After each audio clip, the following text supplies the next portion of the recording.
Thank you all for being here today for another session of exciting discussion on topics that bring what's happening in the world and what's relevant for our country.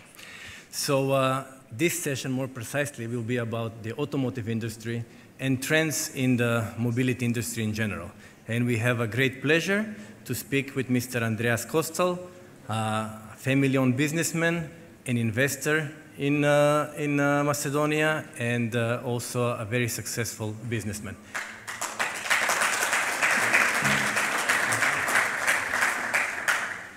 So we'll start, Andreas, with probably what's maybe on everyone's mind. So today, if we go out on the street, we'll see, of course, fuel vehicles, some hybrids, some EVs, and maybe even a hydrogen car. 5 to 10 years from now, what will this audience drive? What will the European consumer drive? Well, before I start to go into the difficult task of projections for the future, I would like to start by saying thank you for having me here and for inviting me to this great conference, and not only today, but also yesterday to the great event, to the great evening event, where my colleagues and I were actually expecting that we would be coming into a very quiet atmosphere with people drinking some coffee, maybe a glass of wine. Didn't expect such a party. It was really wonderful. Thank you so much for that.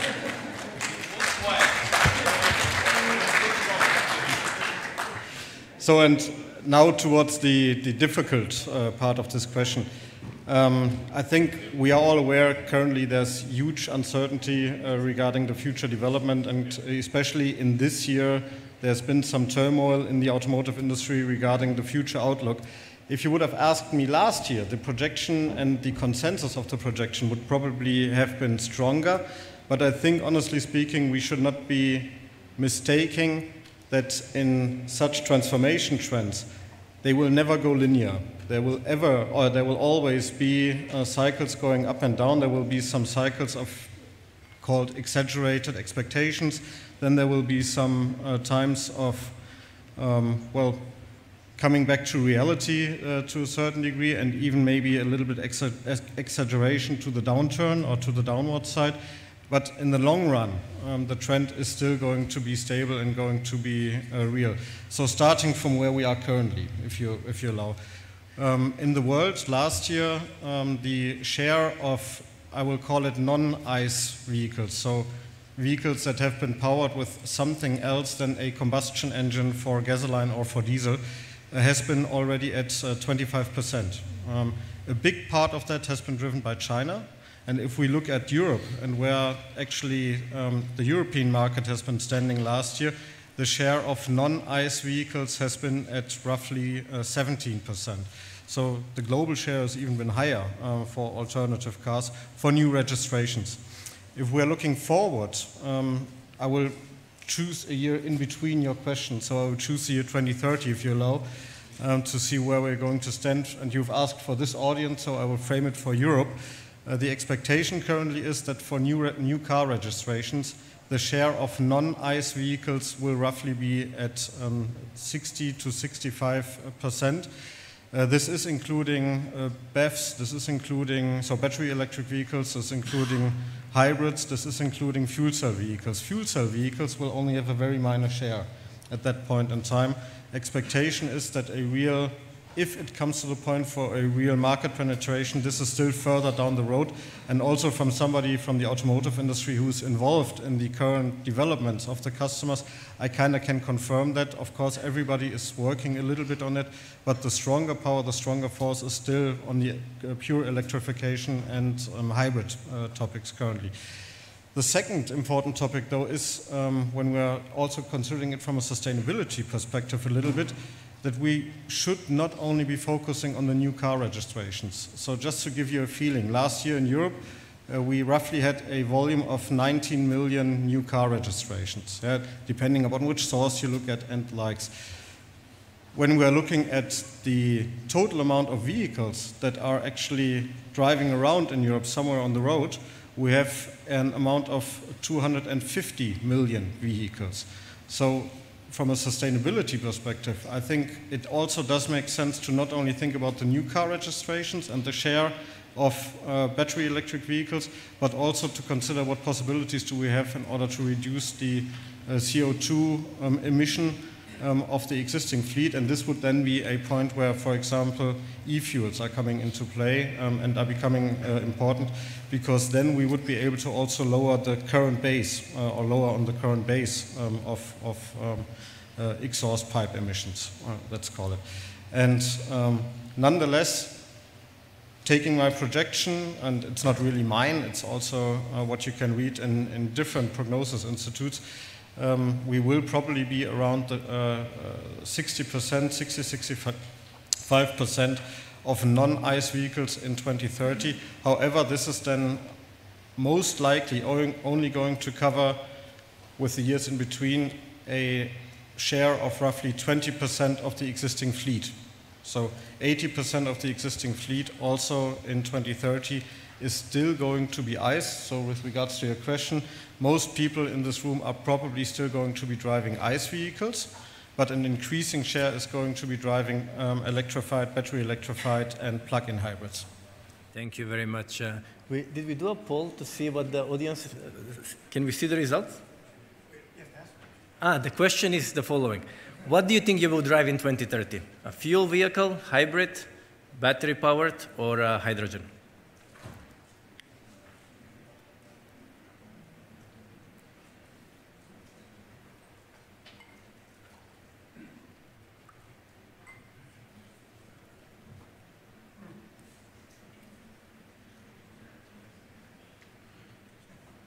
Okay, we'll give it 20 more seconds. So, are you able to see the results? Yes, you can see them there. A little bit too small. So two takeaways. Thank you, everybody, for sharing your views. So two takeaways. One, clearly most people believe that ICE vehicles are going out, but more people believe in hydrogen than electric, at least this consumer audience. How do you explain this? Because you said that you didn't bet on hydrogen. Nope. Hybrid. It was a hybrid. Hybrid. My bad. Hybrid. Okay, in that case, it's aligned with what you were saying. Yeah, I'm very glad about that. No, yeah, but maybe to tackle that question very briefly. Hydrogen, if you look at the hydrogen, clearly does have the advantage of ability to store the energy, which is of course a problem with regards to electric vehicles. So the density of electricity or energy that you're able to store in batteries are to a certain degree limited. Of course, there's going to be further technological developments, and I'll give you a brief example about that if you allow. But the energy intensity that you actually do need, and thereby associated also the costs that you actually need in order to be generating the hydrogen that you then afterwards use for mobility purposes on the road, is much worse than compared to the energy efficiency if you use battery electric vehicles or plug-in or hybrids or plug-in hybrids. So this is one of the reasons why I really don't believe in a fast penetration of hydrogen vehicles on the road. And maybe, if you allow, just one more topic regarding, and I'm doing a little bit of a commercial for our company, you need to forgive me that, please. If you allow, just one perspective regarding the technological development, to have an idea about that. Yesterday, we have been in our plant here in Ochit looking at our latest and newest development for onboard chargers. So those are products which allow you to actually be charging your electrified vehicle or your plug-in vehicle. And we look at that product, and it kind of has the shape of a shoebox, you could say, with power electronics in it. And if we look at the development, 10 years ago, we have been able to fit a power density into the shoebox, let's call it, of 3.6 kilowatt. If we look at what we are able to fit in there today, we're able to fit in 11 kilowatt into the same size. Yeah? And if you just look at this technological development, which means you're able to charge faster, you're able to charge your car faster. If you just look into that technological development, what has happened in the time frame of 10 years, by increasing the power density by the factor of 3, yeah? And try to extrapolate that a little bit, and also try to extrapolate that a little bit with regards to the development on the battery side.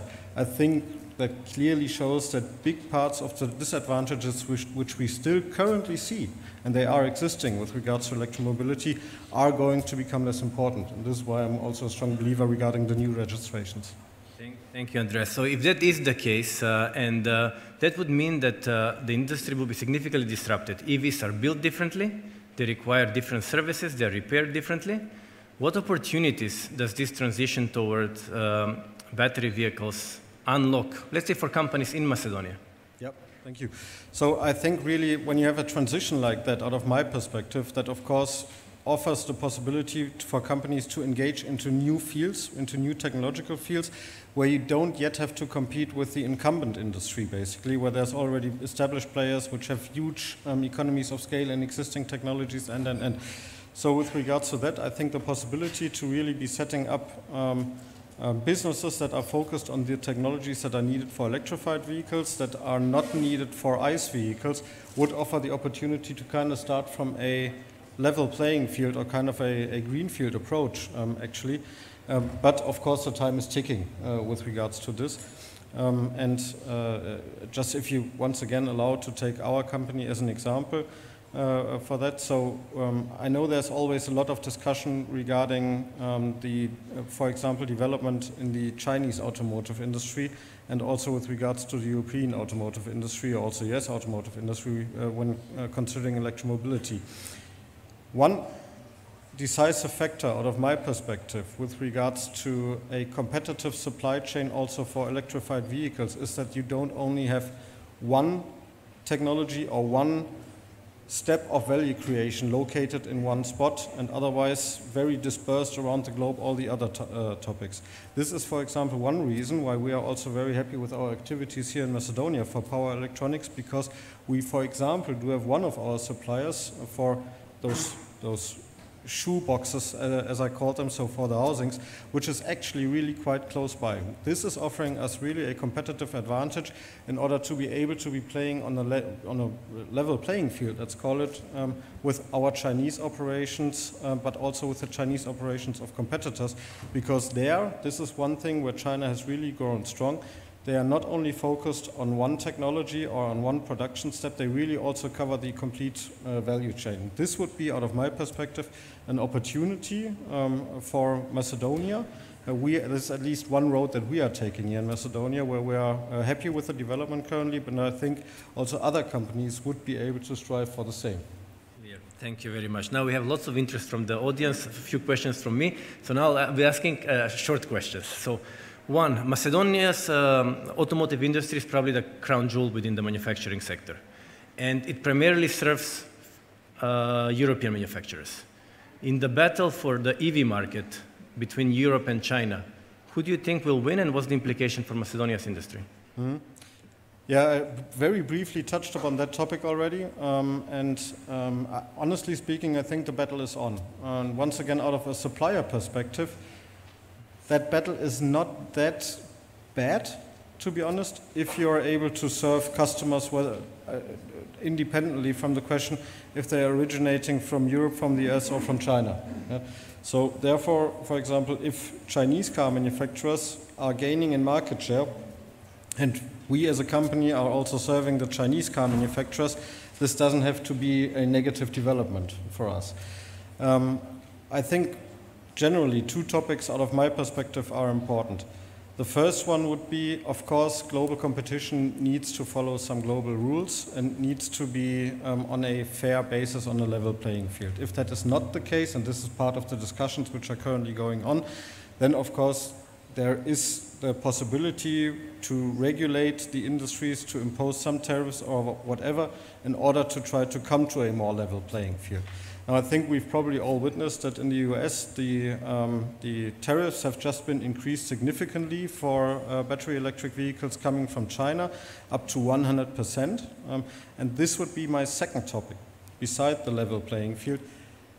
We should not be making the mistake as an industry to try to hide from competition and to try to hide from technological competition by putting up regulation. Out of my perspective, this doesn't work, and I think we have seen some proof for that in the past, that, for example, I'm sorry, I'm German, so I'll refer to the German automotive industry. The German car manufacturers have been able to deal with the new and upcoming competition in the past from Japanese car manufacturers, have been able to deal with the new and upcoming competition from Korean manufacturers. There was the rumor and the expectation that Indian car manufacturers would impose a huge competition. And now we have the Chinese car manufacturers which are coming up and which do pose a big competition. We should not be hiding and shying away from that. We should be openly and on a technological basis tackling this and trying to tackle this. The worst thing out of my perspective would be if we try to put up barriers in a global industry, try to put up barriers, try to hide behind these barriers, don't face the technological challenge, don't face the technological competition, and then in a couple of years, in 5 to 10 years afterwards, see that we have the inferior products.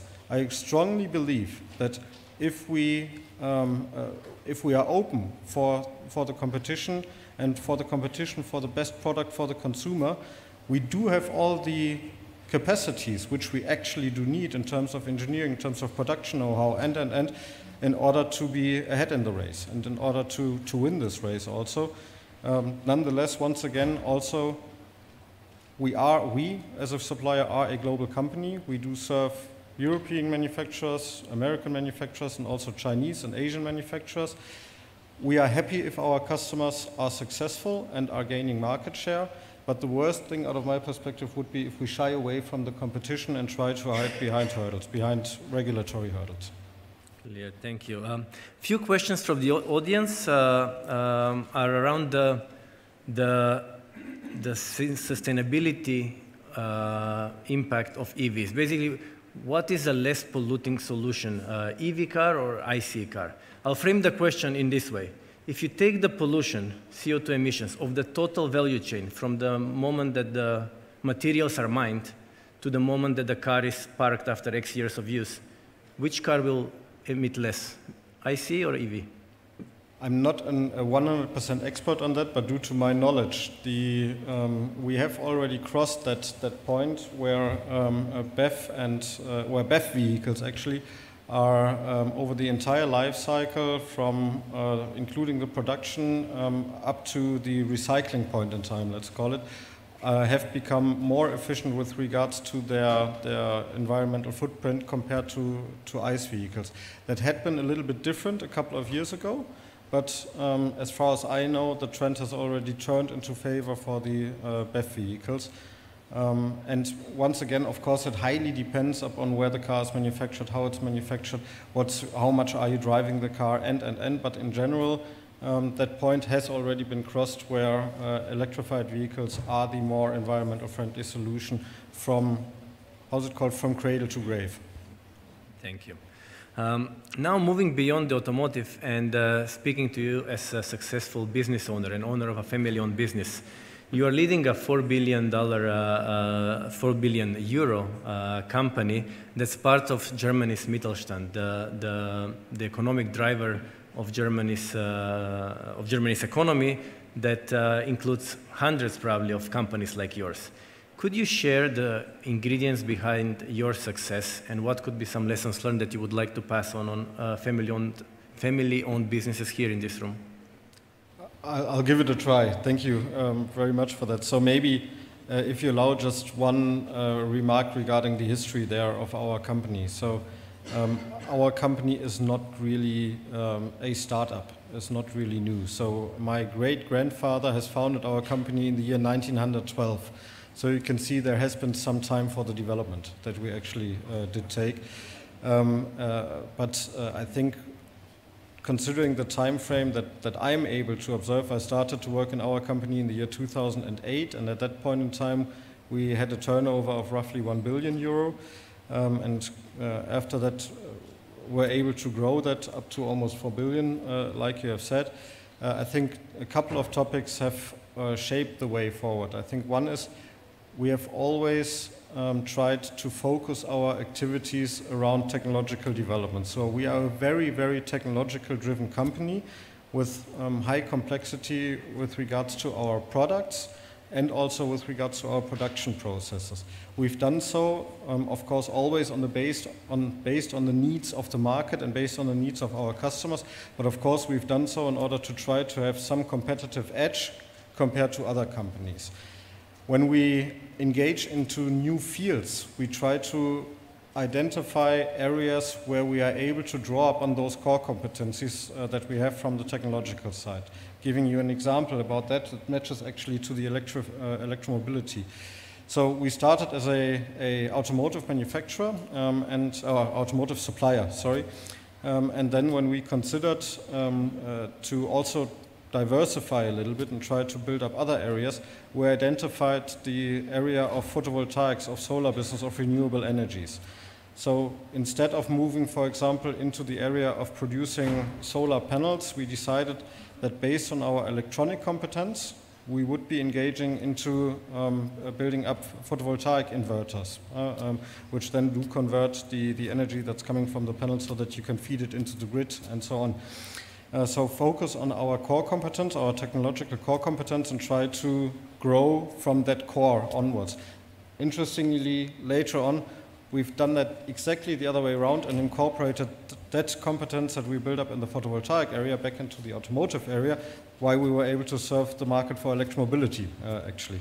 So this would be one. Second topic is we try to be long-term focused. This is also why I'm not so worried about the current dips that we do see in the market with regards to battery electric vehicles or hybrid vehicles, because in the long run, we are convinced that the trend towards sustainability, renewable energy, regarding CO2 emissions, and is going to drive the right technical solution forward, which is currently, and of course we need to be open, electromobility and hybrid vehicles. So try to be long-term focused and not jump from one mood to the next mood and change company strategy based on moods. And the third thing out of my perspective would be, even though we are quite old as a company, we still have a very small circle of owners, a very small group of owners. So we've always stayed 100% in the family ownership. We've always tried to follow the strategy that not one decision should be so risky that the entire company is put at stake and is put at risk, because of course there's always the risk that we might take wrong decisions as well. And that small group of shareholders, of owners of our company, which are all family members, are very, very dedicated to, and are very, very loyal to our company, and are thereby enabling that long-term orientation.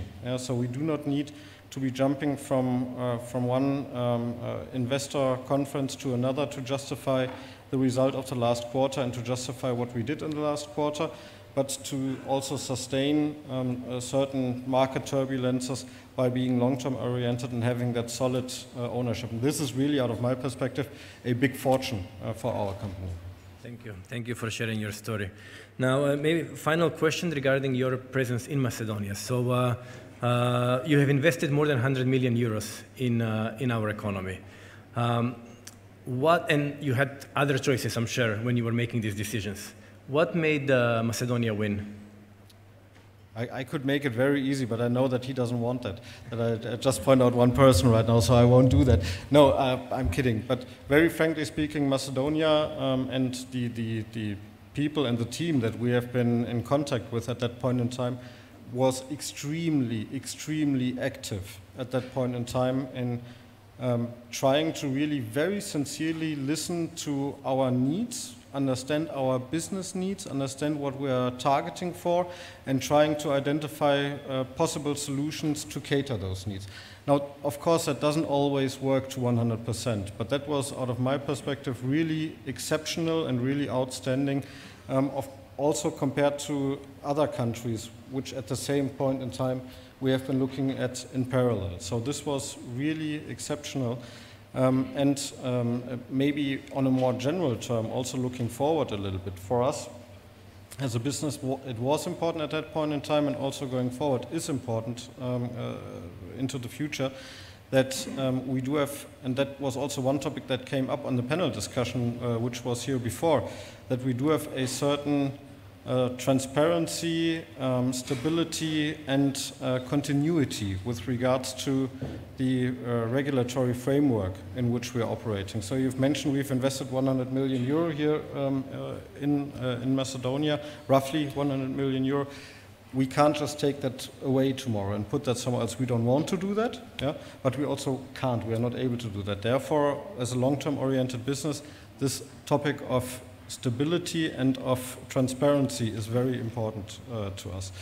That was the second part. The third part actually was that we were convinced that we do find a very talented, motivated, and highly qualified basis for employees here in Macedonia. So we're located in Ohrid, and that we would,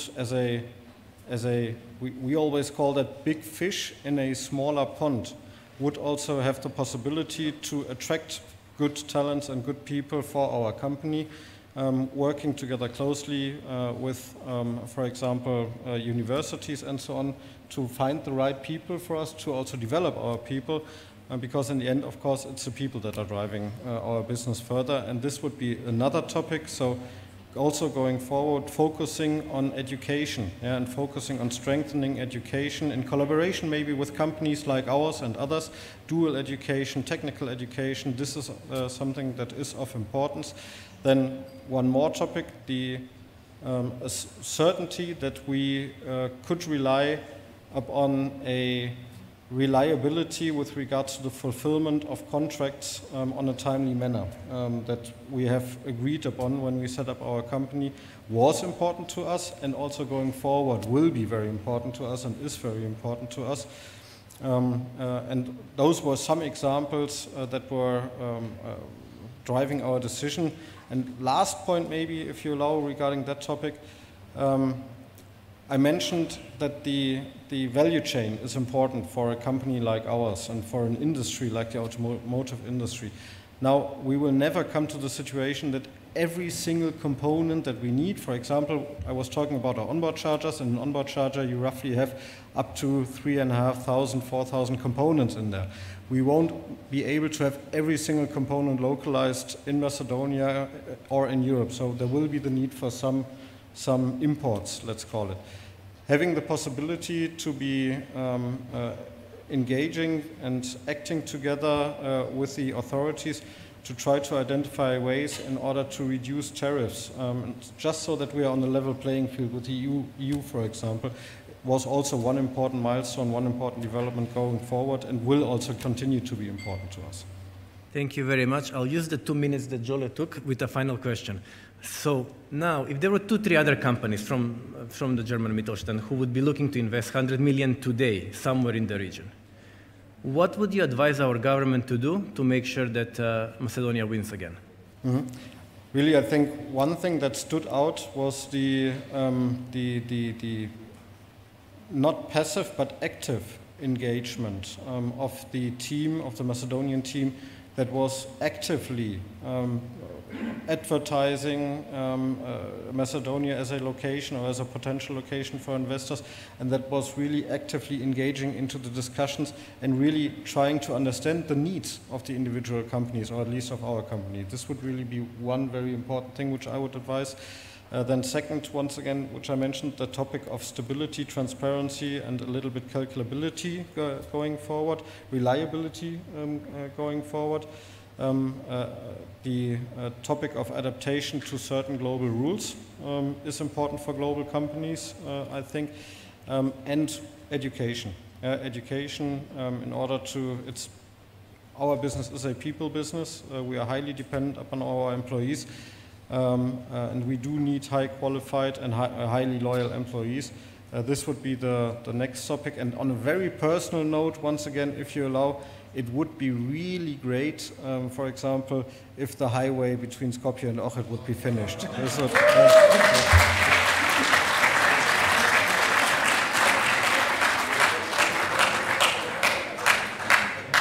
Thank you very much. Thank you for the discussion. I conclude with the last point, that you're kind of pushing Victor to go back to his roots, but that's a follow-up discussion.